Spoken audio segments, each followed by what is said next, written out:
Hi, welcome. I am Nadia Francois, business strategist, author, publisher, and the CEO of Eris International. Today I want to talk to you about book marketing basics. These are tips to bring awareness, generate sales, and create an online presence for your book. Book marketing is a crucial aspect of a successful book launch and to stand out among the competition.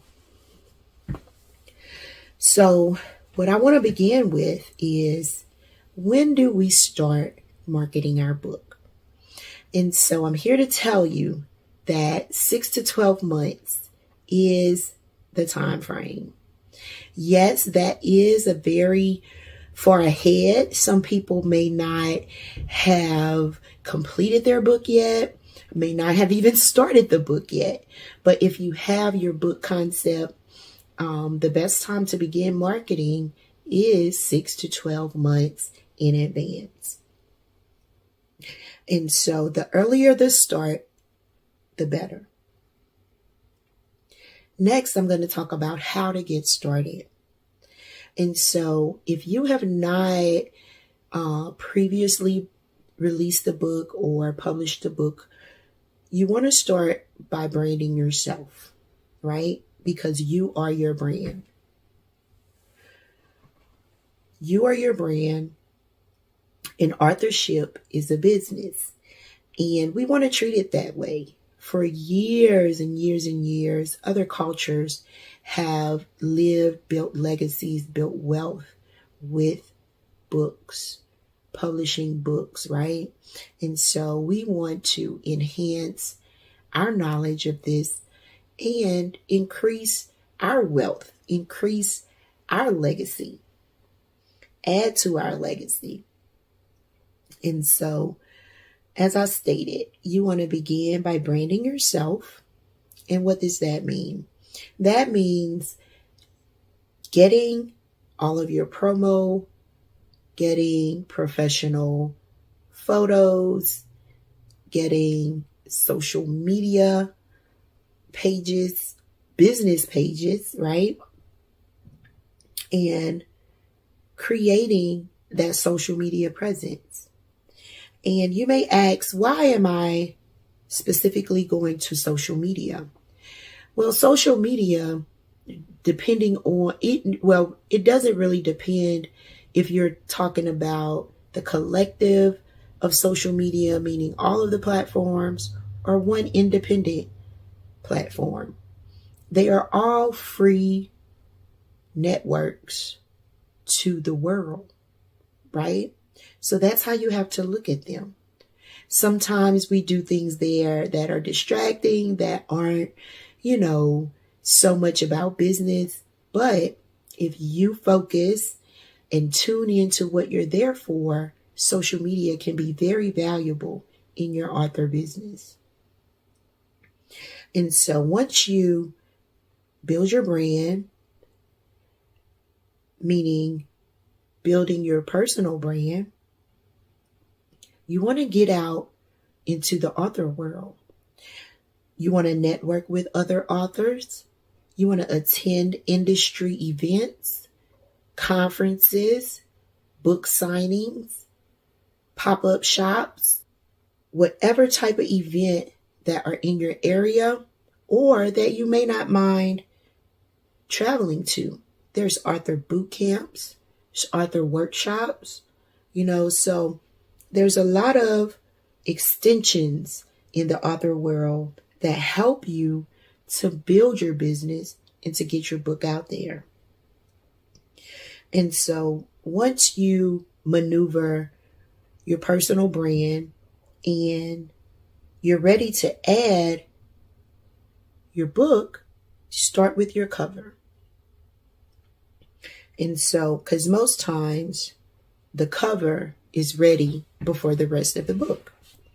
And so you can start with your book cover, adding it to those personal branding graphics that you already have, getting more graphics created just for the book, and then coming up with some compelling and captivating captions to use to bring the audience to wanting to read and purchase your book.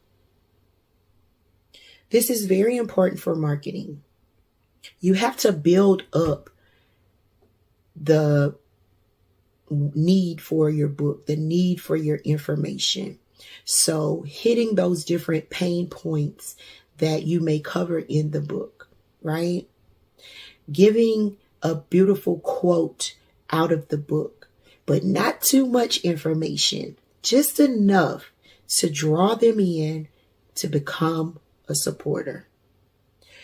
During this time, you want to encourage the supporters and the people that you're trying to convert to supporters. You want to encourage them to subscribe to your website or, your landing page. You want to have something set up where you can collect your leads and your supporters' information.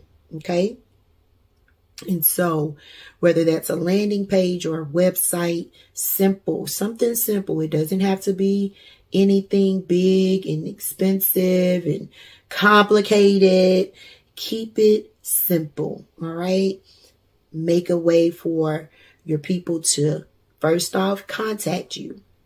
You can't specifically sell the book at that moment, but you want to also make sure that when you're ready to start selling the book, you can do that from that site, right? And then you want to have somewhere where they can subscribe to your site. So those are 3 things when you are looking to build your author website or to have someone else build your author website. You need to make sure those things are included. A subscribe form or pop-up or some type of subscribe button. Your contact page, whether that it's telling them how to contact you or it's a form that they can complete to contact you, and then the ability to sell your book from that website. Okay. So you want to be able to have a sales checkout ability. Okay. So those 3 things you want to make sure that are on your website. Now your website will also include your author bio, your book cover, your headshot, and the other 3 things that I've stated. This is how so your social media will send the people to your website. And not just your social media, your promo graphics as well, because there are several other ways outside of social media to market your book as well. And so those include TV, the basics, TV, radio, blogs, getting on podcasts, getting podcast interviews, TV interviews, any type of exposure. You're looking for lanes of exposure for your book. Now, when we come to the pricing part of that, you have to create a budget that you're willing to sacrifice to promote your book. If your budget is 0, which most authors are, when they're just starting up, and then we are 6 to 12 months before the book even begins. So that's why I encourage you to use social media, because it's the largest free platforms that are worldwide. Okay. So tap into those social ads. There's Google ads, there's Amazon ads, there's different search engines that you may want to tap into, depending on what you are actually going to do with your book, right? You may decide to go a little further with your book, and I'll talk about that in just a minute. But you want to make sure that you are laying the foundation for your book to be found everywhere. And then creating your digital footprint and creating your social media presence also gives you that ability where if someone Googles you, if someone searches you on their phone, on their computer, immediately you pop up and your book pop up. And when you build a credible digital footprint, you won't have an issue of people not being able to find you, people not being able to find your book, right? So that part is what I want to make sure you understand when it comes to your branding and your social media, and not just social media, your digital presence, because it goes a little beyond. Social media is a base for it, and it helps you to expand that digital footprint. But your website, creating different profiles on other types of search engines, those things are what build your digital footprint. Getting interviews on blogs, getting interviews on TV shows, and those being streamed to the web or being connected to your website or connected to the host website that conducted your interview. Those are ways that you did build your digital footprint as well. And so once all of that is kind of going, right, because you're never really finished.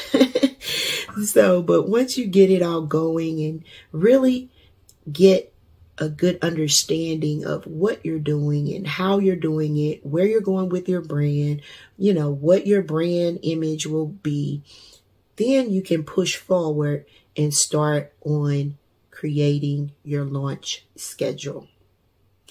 And your launch schedule, and before I go there, I want to tell you what a launch is, right?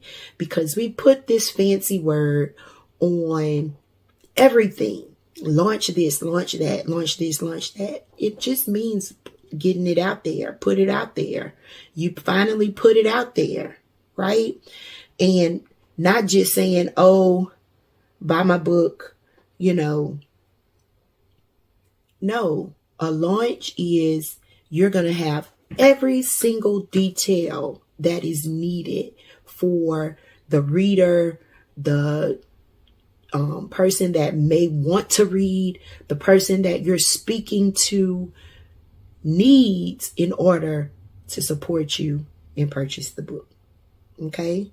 So don't get all crossed up in the wording, launch and all that, because it's not as big as you think it is. It's literally just whatever day you put all the information out. And so anticipating that day, you have to have your ducks in a row. You have to have your processes mapped out, right? Because once you launch, then it's full speed ahead. Full speed ahead. And so let's talk about creating that launch schedule. Now, depending on what type of book you're launching and, your vision for your book, there's several different methods that you can use for your launch. And so I'm going to just mention a few. You can offer pre-sales. And a pre-sale is when you begin selling your book before the launch, right? So most pre-sales begin 2 to 3 months prior to the book being released. So when you begin creating your launch schedule, you should have your month already decided, right? And you should have decided that when you began promoting and building your digital footprint for the book, right? And so you at least come up with the month that you're going to release your book. And that is what I like to use for my promo, up until my pre-sales.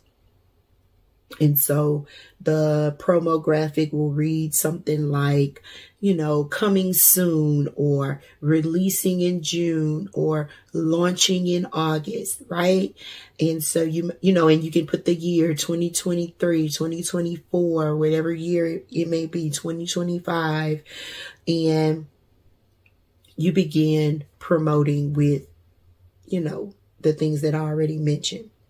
Now, once you get to the pre-sale stage, you can alter that flyer or that promo graphic to include pre-sales and put the dates that you will be doing. And most times, a lot of people put dates, start and end dates. I just suggest a start date, because literally, once you launch the book, there's no more pre-sales anyway, right?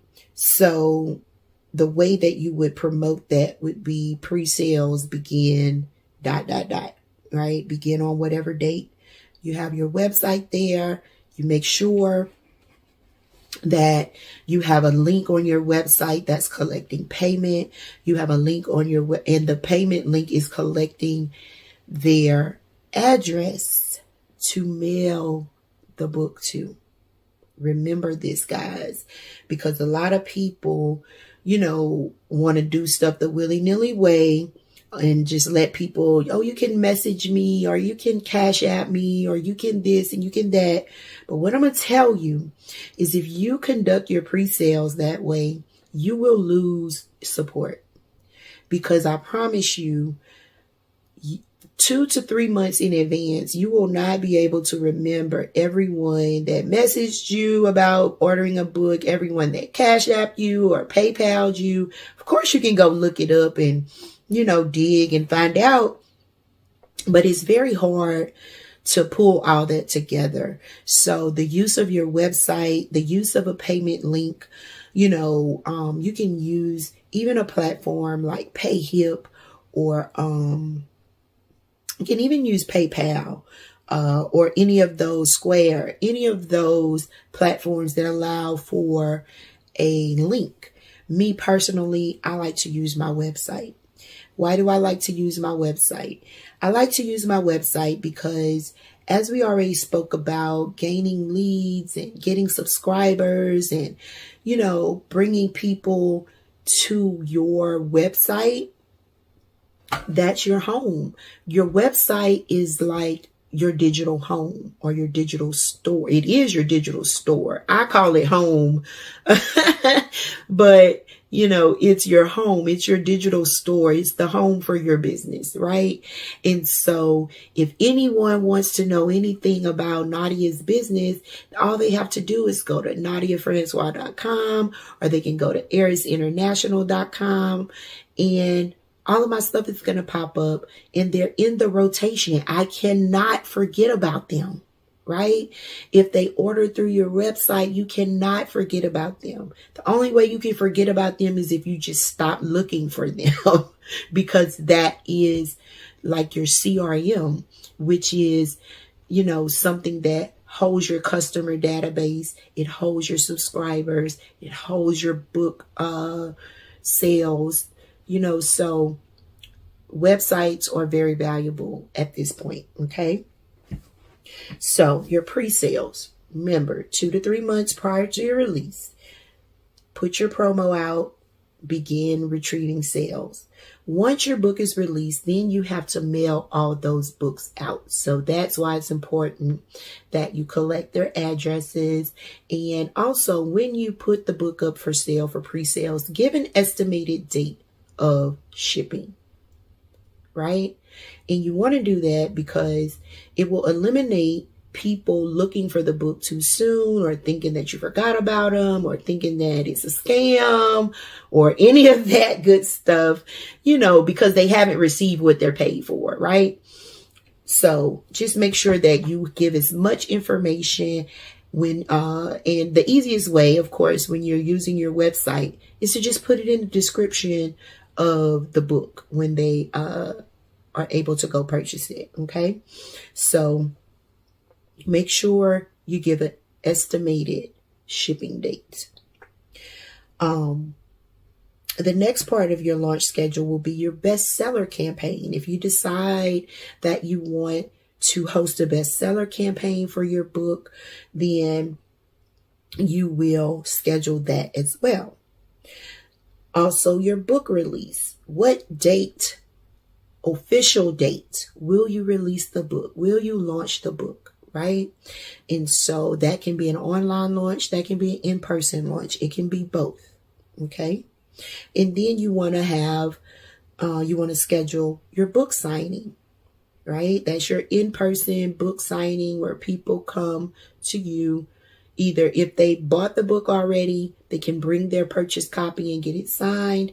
If they have not purchased the book, they can come to the book signing, purchase the book, and receive the signed copy. Now, I'm going to backtrack a little bit for your pre-sales. You do want to sign the copies of your pre-sale books, right? That is always a special gift for the people who bought your book up front. The thing about people buying your book up front is it helps to disperse those funds easier across your campaign. It helps you to purchase your bulk books without having to come so much out of your own budget, right? So that's why it's important when you're taking these methods and going through these processes in being very efficient. And so that you won't have any backlash. You won't have anybody to say you're sorry to. You won't have to give anything away free. You won't have to do any reconciliation if you collect all of your information properly. Okay. And so after your book signing, you want to move on to your online sales. And this may happen at the book signing as well. You know, sometimes we don't order enough. Sometimes more people come than we intend. And so you may say, okay, I'm out of books, but click this link or scan this code and we'll ship your book straight to you, right? And so that is your online sales, because of course, when they scan or when they go to the link, they're going to your website to order the book, right? And then, so that's your online sales plan. You also want to have an ongoing sales plan, right? Meaning beyond the launch, forever. Because what a lot of authors do, they are so hyped up about putting out a book, so hyped up about the launch, the release, the book signing, and then it's crickets. No more to hear about the book, right? And that is not how it goes. Your book is like, books are forever, y'all. Books are forever. You have published this. You put it out there. And so you need to keep putting it out there. Marketing is so important for your sales. If no one knows about you, how can they purchase from you? So in order to not be the best kept secret, you want to have an ongoing sales plan. And what does that look like? That looks like another set of promo graphics that are specific for your book. And it can be the same excerpts that you pulled. It can be your same book cover that you pulled. It can be your same professional headshot, but you just maneuver it around, or have your graphic artist maneuver it around. Keep your color scheme, stay with your branding, but it's continual. It's continual. You come up with a consistent posting schedule for social media, and you continue to promote your book. You also engage, right? And I'm not talking about just engaging on social media. I'm talking about engaging in in-person events that people put on. Creating your own event. You can book speaking engagements. You may want to create workshops.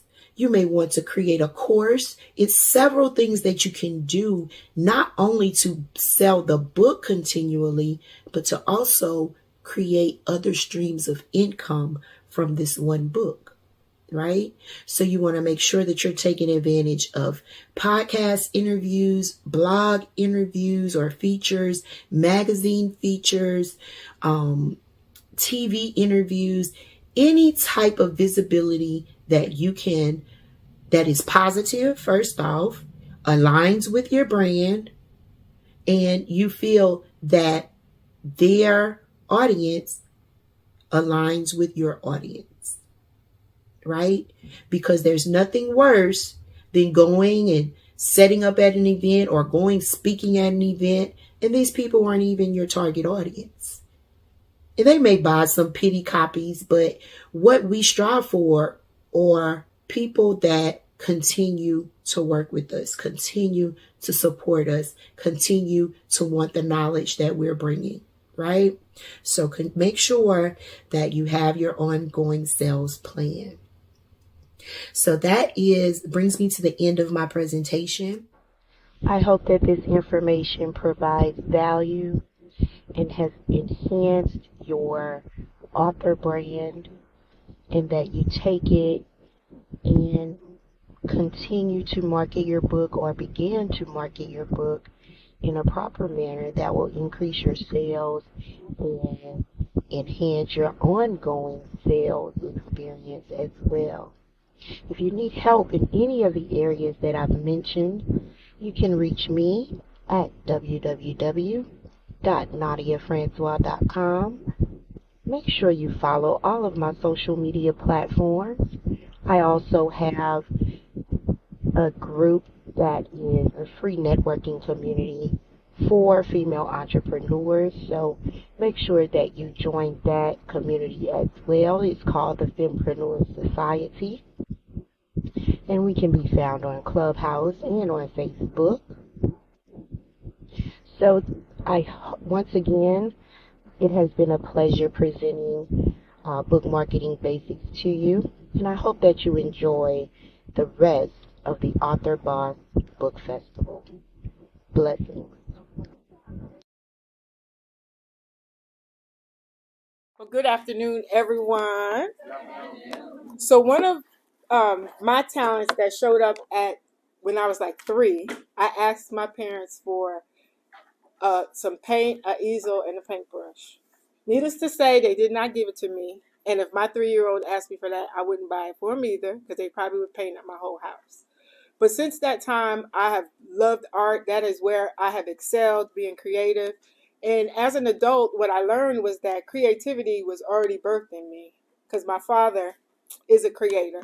And so I've been tapping into that creativity.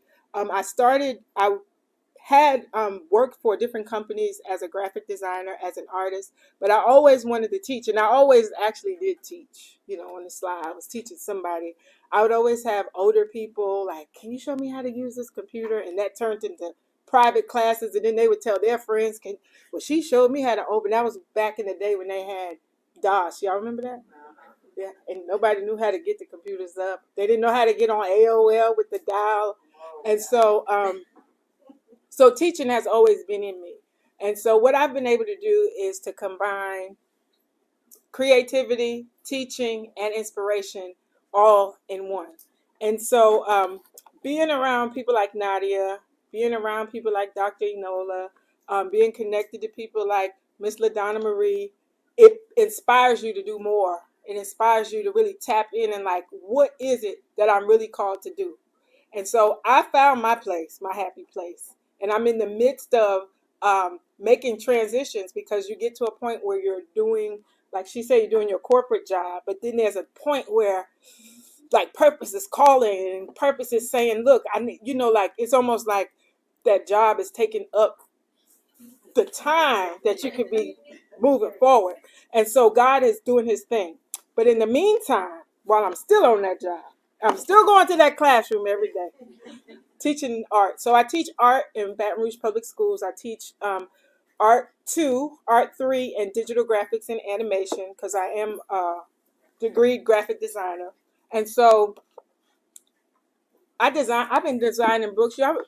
Before Amazon had Kindle Direct, they had something called Create Space. Y'all remember that?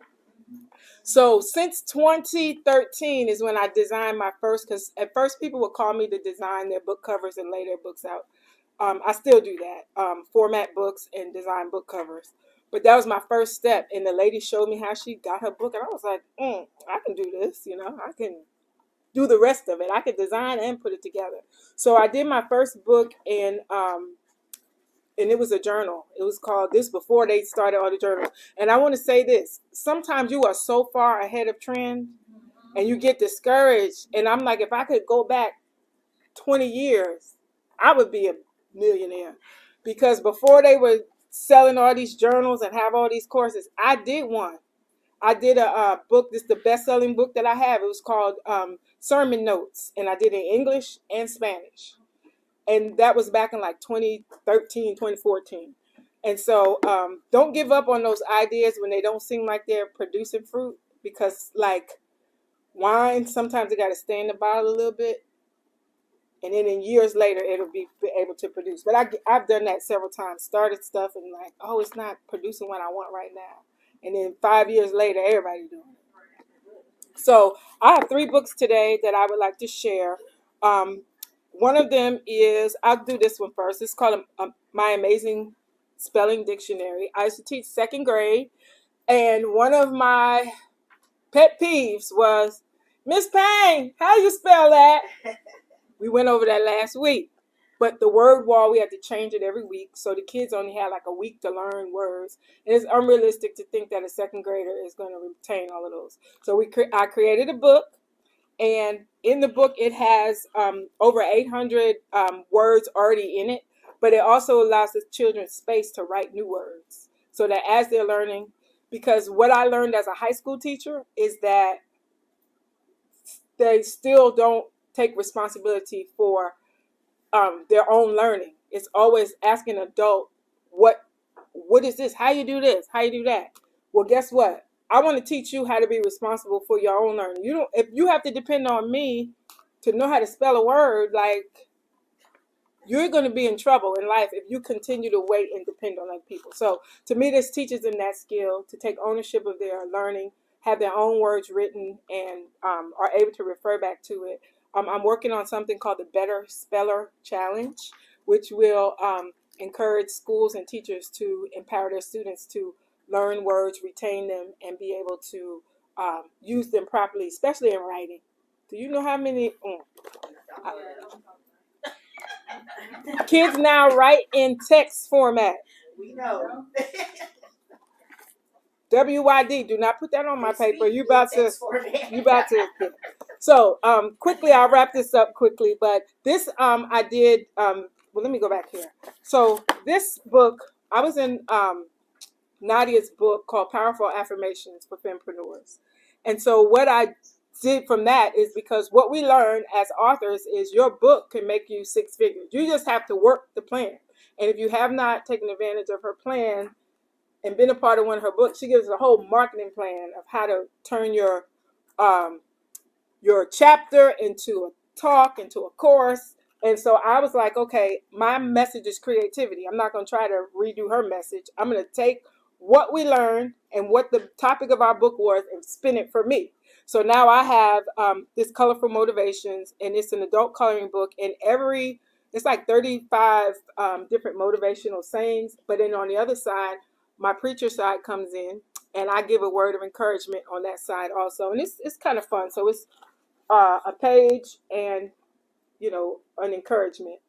And I use this as a course. Like I've taken this and broken it down into 34 different classes. So yeah, we can take one message and make it one book and make it into everything.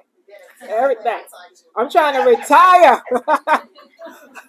And so over this past summer, I wanted to do something for Black History Month. So I wanted to make sure I had something for Black History Month. And I put this together. It's a combination of different Black women with motivational sayings also. I'm always going to encourage you and empower you no matter what I do. And so there's a bunch of these in here. And since I'm an artist and I do paint parties, what I did with this book, just as a tip of how you can shift your stuff, I made this an actual paint party. So I had a paint, when my book came out, I did a paint party and sold books. And so if you want to check me out, I'm at Cortazo, that's CHORTAZO arts.com. I'll tell you that Cortazo is from the Bible where Jesus fed 5,000. And at the end, the disciples had 12 baskets full. And one of my declarations for myself is that I'm never going to leave after I've poured out, after I've blessed people, after I've given. I'm never going to go home empty. Everybody going home full. And so thank you all for listening to me. That's Cortazo Arts, CHORTAZO Arts.